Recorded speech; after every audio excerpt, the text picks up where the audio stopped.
তোমার বাড়ির যাওয়ার রাস্তাটা যদি একটু বলে দাও, তাহলে তোমার বাড়িতে গিয়ে একটা গঠনমূলক কমেন্ট রেখে আসবো। আমার বাড়িতে আসার চেষ্টা করবে। আমার বাড়ি আসার জন্য তোমাদের প্রত্যেকে আমন্ত্রণ রইল। একটু আসবে, বসবে, গল্প করবে। প্রত্যেকের বাড়ি যাওয়া আসার জন্য একটা করে গঠনমূলক কমেন্ট রেখে যেতে হয়। সেই কমেন্ট ধরে আমি তোমাদের পরিবারে গিয়ে চলে যাব, গিয়ে একটা সুন্দর করে কমেন্ট রেখে আসবো। সেই কমেন্টটাই হবে একটা মূল্যবান কমেন্ট। আসা যাওয়ার রাস্তা শুরু হবে। এইভাবে তো ফেসবুকে কাজ করলে হিংসা করতে নেই। সবসময় বলছি এঙ্গেজমেন্ট বাড়াতে হলে একটা লাভ রিয়াক দিতে হবে, আর কিছু গঠনমূলক কমেন্ট করতে হবে। তাই তো বন্ধুরা, তোমরা সেটা করছো না, তোমরা ঠেলা মেরে উপর দিয়ে সরিয়ে দিচ্ছ। ঠেলা মারলে হবে না। ঠেলা মারলে তো কেউ তোমার বাড়ি যেতে পারবে না। রাস্তা তো সারা জীবনের জন্য বন্ধ হয়ে যাবে গো। ওই রাস্তা পরিষ্কার রাখো। রাস্তাটা বন্ধ করলে, যাওয়া আসা না করলে এঙ্গেজমেন্ট কী করে বাড়বে?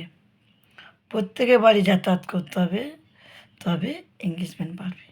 প্রত্যেকে ফেসবুকে কাজ করলে প্রত্যেকের সাথে হাত ধরে একত্র মিলে কাজ করতে হবে।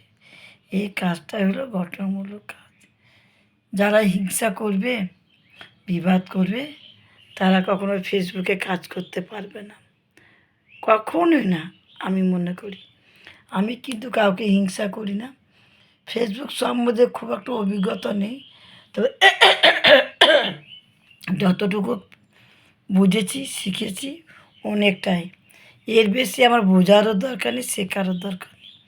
তবে তোমাদের বারবার বলছি, প্রত্যেকের পরিবারে যাবে।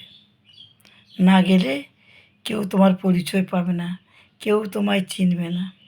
এ তো পয়সা কড়ি লাগে না, এ তো টাকা পয়সা কিছুই লাগে না, খাওয়া দাওয়াও লাগে না। একটা আঙুলে হাত দিয়ে লেখা, মুখে বলুন, মুখেও বলা যায়।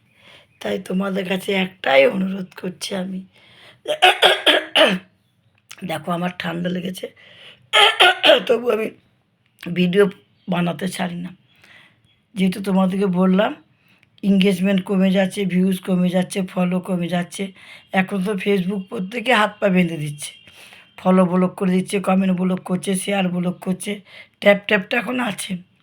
তাই তোমাদেরকে বললাম, প্রত্যেকের পরিবারে যাওয়া আসার রাস্তাটা করে দাও আর করে নাও, তাহলে আমি তোমার বাড়ি ঠিক পৌঁছে যাব। বেশ, ভিডিওটা কেমন হলো কমেন্ট করে জানাবে। আমি আসলাম জয়গুরু, আমার অনেক কাজ পড়ে আছে। গোপাল সোনা ঘুমিয়ে আছে, ওই দেখো। আমি আসলাম গো, জয়গুরু।